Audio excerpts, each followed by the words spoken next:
Hello, I'm Eric Button. I'm a proud alumni, and I have the honor of working for Burning Tree. I'm a family support specialist and business development person.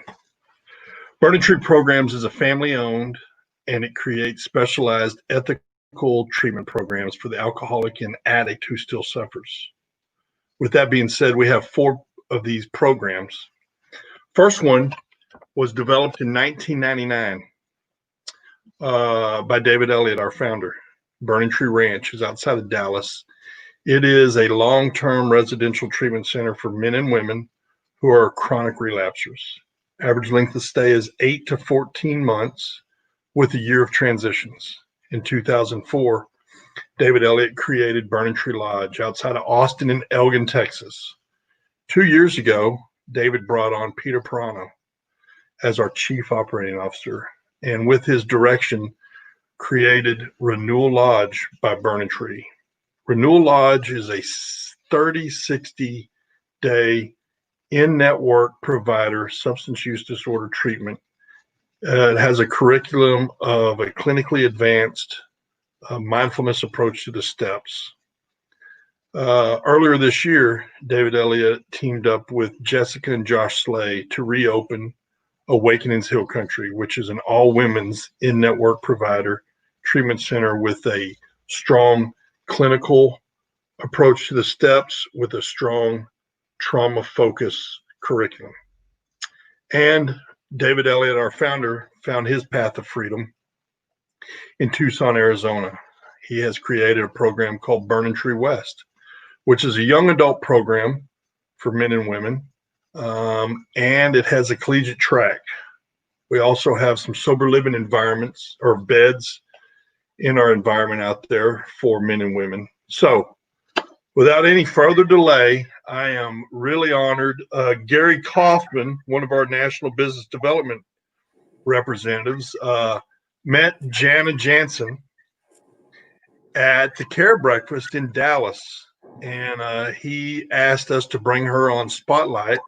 And Jana has Drug-Free McKinney, which is in Collin County, and I want to welcome you to Burning Tree Spotlight. How are you today, Jana?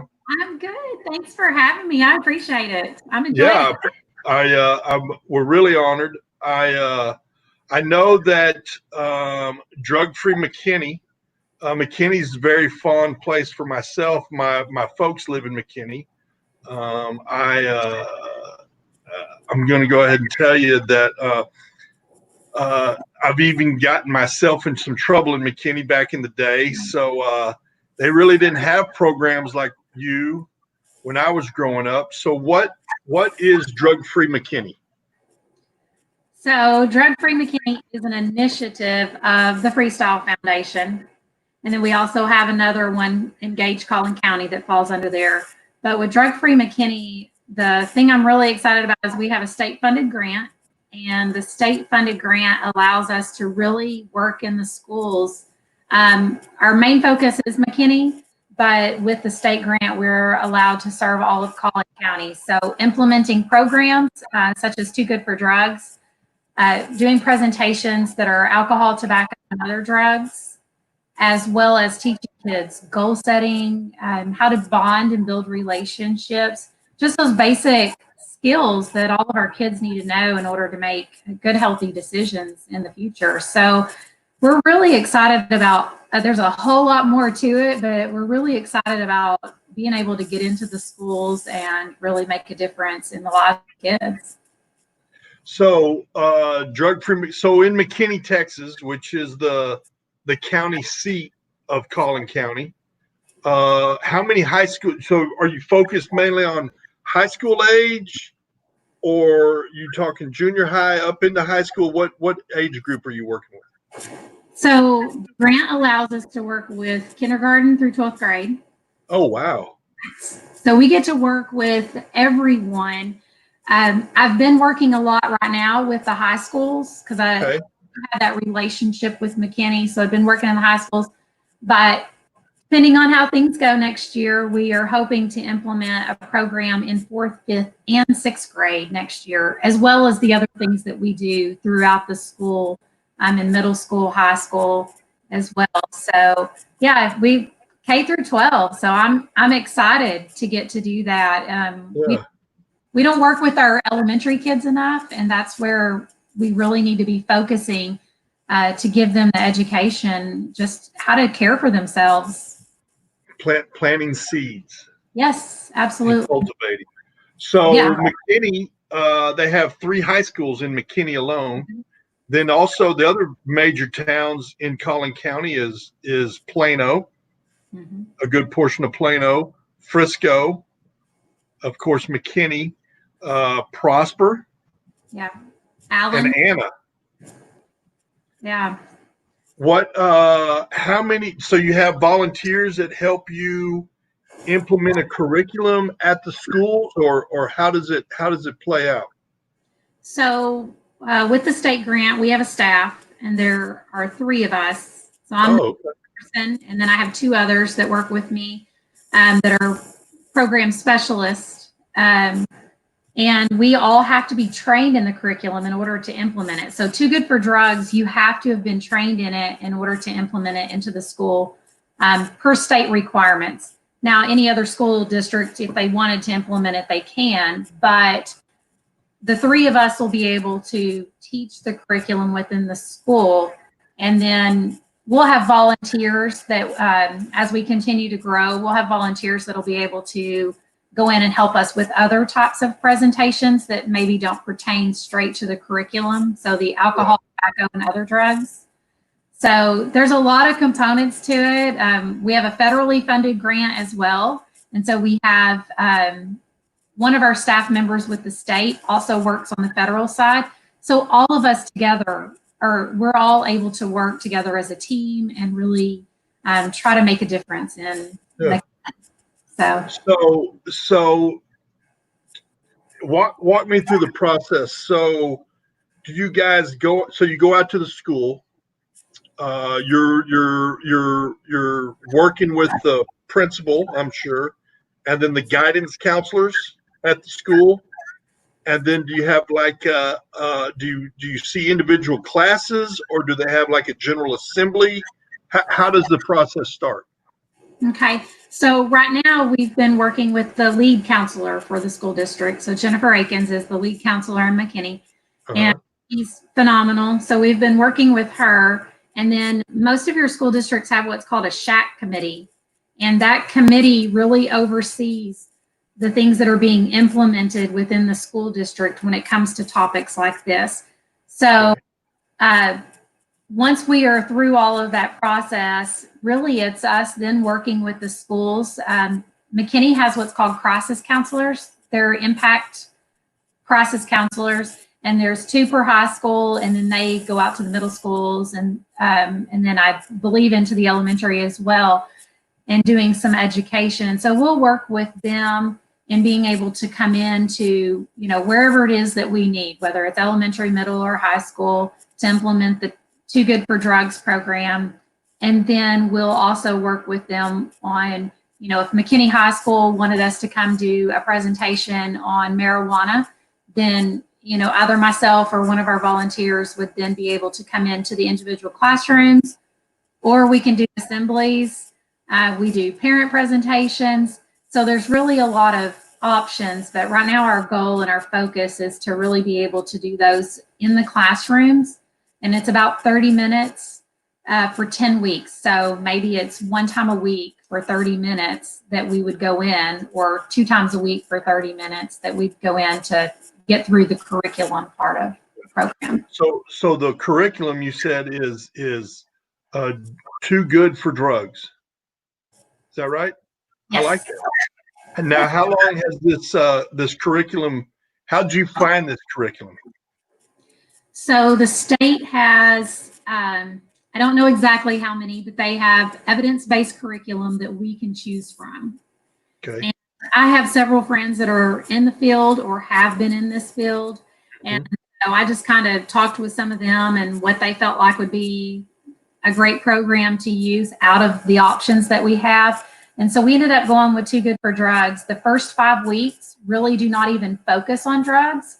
It's really teaching the kids, like I said, those basic goal setting, bonding, relationships, areas like that. And then the last 5 weeks, we'll switch over and we'll focus on substances that curriculum feels like are geared towards those age groups. So what you're doing is you're getting them into action with these goal settings and helping them create some actions which recovery requires action. Mm-hmm. So you're planting the seeds of action, taking their minds away, and then that opens the door for them to feel safe and come to you guys if they're worried about a friend, or maybe they're even worried about a parent, and it gives them a safe space where they can come to you or the guidance counselors or the counseling staff at the schools, so they can talk it through. Is that right? Yes, and that's one of the things we want the kids to start doing. I've noticed over the years when I've gone in to really work with the kids, when we educate them, especially like middle school. So I went into Anna last year and about 35 presentations over the course of about 5 or 6 days. And by the time we were finished, the kids were like, I've seen my dad, use a vape, or I've seen my mom do this, or, they're able to give us situations, and we were able to give them information and talk to them about maybe how to talk to their parents about what they learned today in regards to those substances. So it not only helps them for themselves personally, but then being able to take that home to talk to a family member or talk to a friend that may already be using some type of substance. And, we try to make sure they understand that doesn't mean that your family member or your friend is a bad person. Right. They not had the education in order to make an appropriate decision. And so being able to give them those tools is really what we want to be able to do, so that they can make good decisions, but then they can also help educate others, whether it's a family member or a friend. It's so unfortunate that our society and our media do not cover the things, the gift, the relationship creation that's what you're doing. You're creating relationships with them, to be honest. Okay. Society tells them to keep things quiet. And I just hope that everybody that's watching this takes an opportunity to affirm somebody for talking about their secrets. That's really neat. So McKinney has a recovery high school, is that right? Yes, they do. Serenity. How long has it been around? Oh, goodness. I mean, it's not a test. I am not 100% sure. I should know that, as much as I work with them. That's all right. Down for a long time, and it's such an incredible opportunity for students to the experience and the one-on-one that they get. So it's really a neat opportunity. And I know there's only one other recovery high school that I think is more towards Fort Worth, and they only serve certain areas, but Serenity High School really serves all of the Metroplex. And even if there's kids from other areas, I remember having a conversation with the parent that they were looking at moving from somewhere else out of state to come here to potentially go there. So just a lot of opportunity for students who are in recovery. There's requirements. They have to have been to treatment. And there's an interview process that they go through to make sure that this is going to be a good fit for them. But yeah, it's such a great opportunity for students to be able to get the help that they need in order to graduate and continue in their recovery. So your organization, you're under the umbrella of what's the head nonprofit? So it's called the Freestyle Foundation. Freestyle Foundation. And then underneath that, we have Drug Free McKinney, which is the state-funded grant. And then we have Engage Collin County, which I've been running for about 4 years now. And it is our countywide coalition that really serves all of Collin County. So we work with all of your sectors, law enforcement, school districts, healthcare sectors, state, local, tribal. So we work with a lot of different organizations, and our big thing is to really be able to educate. So starting July 21st, if you check out on our website, we actually have a webinar series that we're going to be doing starting on the 21st for about 3 or 4 Tuesdays, just really trying to help our schools and those that maybe work preparing for the trauma that a lot of these students and our teachers, administrators are going through right now with the pandemic. So we really want to prepare them for when school does start back, how to be able to recognize signs, how to be able to work with those students and understanding trauma, understanding technology addiction, because that's going to be a big thing when we come back to school. So we try to do a lot of different things to engage our community. We have it's called HEAL Support Group. So we have a support group for families who have lost someone due to an overdose. Oh. Our board president, Suzanne Hemke, runs that along with Access Counseling. So Irene Little at Access Counseling, she's one of our board members. And it's really just to help those parents in their own recovery of losing a child to an overdose. And so we do a lot of different things with Engage, but our main focus is to really pull our community together and understand that what law enforcement or treatment centers see might be different than what a parent sees or I may see on the prevention side of things. And so we really want to pull our community together and work together in order to make that positive impact. So you said that this webinar starts on the 21st of July? Yes. The 21st of July is when my path of recovery started. And I've been sober since the 21st of July, 2005. So Awesome. what a connection that we've just made. I mean, you can't script that kind of stuff. No. That's just proof that there is a power out here that connects us on a common goal. And that common goal is to be free from the grips of drug and alcohol abuse and addiction. And that's just so neat. So are you and your team excited about getting back into the schools? Are the school districts talking about having classes? We don't know just yet. Okay. We are hoping, but most of the school districts, there's 3 options they're playing with right now. One would be, of course, to fully go back to school. Yes. There would be a hybrid, so part-time in the school, part-time at home learning. And then, of course, the third would be fully online learning, which is what the kids have been doing. So we don't know just yet what's going on. We hope to find out.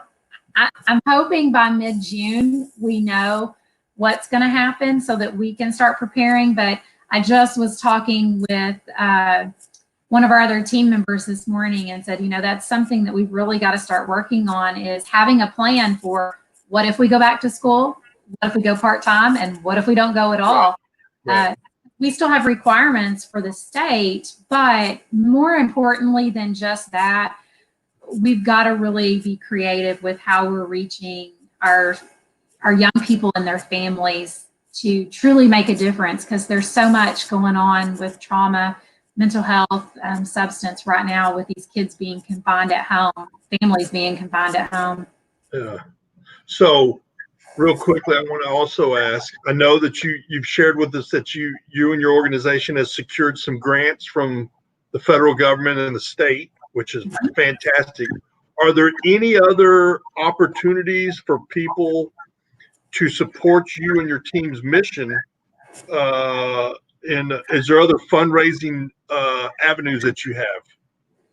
So we have donation options on our website to support what we do on both of the websites. And then I know on the Engage side, that is fundraising, sponsorships for our events. That's how we support Engage, is through that. But also being able to, support by donating to the Freestyle Foundation. And then that's able to support both of our organizations as a whole, which is a phenomenal opportunity. So we do a lot of different things, just being able to check out the website for events that we have coming up, sponsorship opportunities, and then, just being able to go on there and donate goes a long way for us to be able to really help these kids and make a difference. Well, Jana, I can't thank you enough for the time, for being on Burning Tree Spotlight. We're very excited about what you and your organization provide the young people and the families in Collin County and surrounding areas. And thank you for being on Spotlight. Thank you so much for having me. I really appreciate it. Yeah, thank you. Thank Have a great day. Thanks, Gary Kaufman, for asking me. Thanks, Gary Kaufman. That's awesome. Have a great day. Thanks, you too. Bye-bye. Bye-bye. Bye-bye. So, Burning Tree Programs is a family-owned organization that creates specialized ethical treatment programs for the alcoholic and addict who still suffers. We have 4 programs. In 1993, our founder created Burning Tree Ranch outside of Dallas and Kaufman, Texas. It is an 8 to 14 month residential treatment center with a year of transition for the chronic relapse in man or woman. In 2004, David Elliott created Burning Tree Lodge outside of Austin and Elgin. It is an in-network provider. It has been rebranded and it has a different curriculum. It is called Renewal Lodge by Burning Tree. It has a clinically advanced mindfulness approach to the 12 steps, in network with all major insurance providers here in the United States. Earlier this year, about 4 months ago, David Elliott teamed up with Jessica and Josh Slay to reopen Awakening's Hill Country. Awakening's Hill Country is a women's substance use disorder treatment center, women helping women. It is also an in-network provider. It has a very robust clinically advanced trauma program or track with 12-step focus. And then our founder found his path of freedom and followed a long treatment program in Tucson, Arizona. And he created Burning Tree West. Burning Tree West is a young adult program with a collegiate track, and it also has sober living beds for men and women to help the recovering population there in the Tucson area. So if you need any help, please feel free to reach out to Burning Tree, and hope your day is amazing. Bye-bye.